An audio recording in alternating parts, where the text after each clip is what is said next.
ஒரே கேள்விதான். எதிர்கட்சியில் ஒரு உயிர் போகும்போது துடிக்கும் உங்கள் வாய் பேசும் அந்த மைக்குகள் ஆளும் கட்சியில் உயிர் போகும்போது ஏன் துடிக்கவில்லை? பதில் சொல்ல முடியுமா? எதிர்கட்சியில் போனதை விட ஆளுங்கட்சியில் அதிக உயிர்கள் போயிருக்கு. அதுக்காக இது சரி அது தவறுன்னு சொல்ல.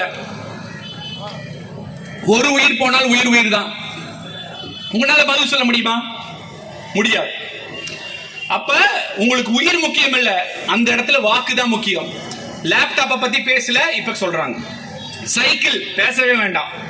மாணவிகள் பாலியல் வன்கொடுமை இத பத்தியும் பேசணும். 2015 ஜுவனைல் ஆக்ட் நிர்பயா கேஸ் வந்தப்போ 2015 சொல்றாங்க மத்திய அரசு டிஸ்ட்ரிக்ட் சைல்ட் ப்ரொடெக்ஷன் யூனிட்னு ஒன்னு போடணும்.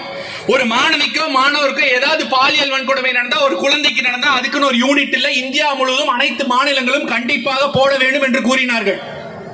சொல்லி அவங்க அதுக்கு போறதுக்கு ஆர்டர் எல்லாம் போட்டு எடப்பாடியார் ஆட்சியில் இருந்தப்பவே கொரோனாக்கு முன்னாடியே அதுக்கு 36 மாவட்டம் வந்து 18 பிரிச்சு போட்டு அதுக்கப்புறம் கோவிட்க்கு அப்புறம் எல்லாம் பண்ணிட்டு தான் எடப்பாடியார் அவர்கள் வெளியே வந்தார்.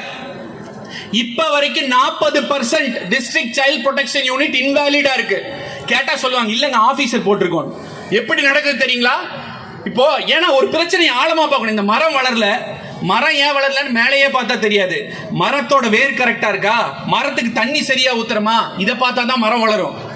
என்ன பண்றாங்க ஆழம் அப்படின்னா 40-45 ஒரு 5 லட்சம் ரூபாய் தான் வருஷத்துக்கே சம்பளம். ஒவ்வொரு வருஷம் ரெனியூவல். இவங்க 10 லட்சம் ரூபாய், இவங்க 10 லட்சம் ரூபாய் லஞ்சம் வாங்கிட்டு போடுறாங்க. ஒவ்வொரு வருஷம் 10 லட்சம் ரூபாய் வாங்குறாங்க. இதனால பிரச்சனை வருது. நாமக்கல்ல இருந்து ஒரு டிஸ்ட்ரிக்ட் சைல்ட் ப்ரொடெக்ஷன் ஆபீசர் இந்த மாதிரி தப்பு பண்ணங்காடி கலெக்டர் கண்டுபிடிச்சு, ஏன்னா நிறைய ஸ்கீம்ஸ் இருக்கு. ஒரு சிங்கிள் மதரோ அப்பா அம்மா இல்லாத ஸ்டூடெண்ட்ஸ் யாராவது இருந்தாங்கன்னா அவங்களுக்கு வந்து மத்திய அரசு மாநில அரசு சேர்ந்து மாசம் 18 வயசு வரைக்கும் காசு கொடுக்குற ஒரு ஸ்கீம் இருக்கு.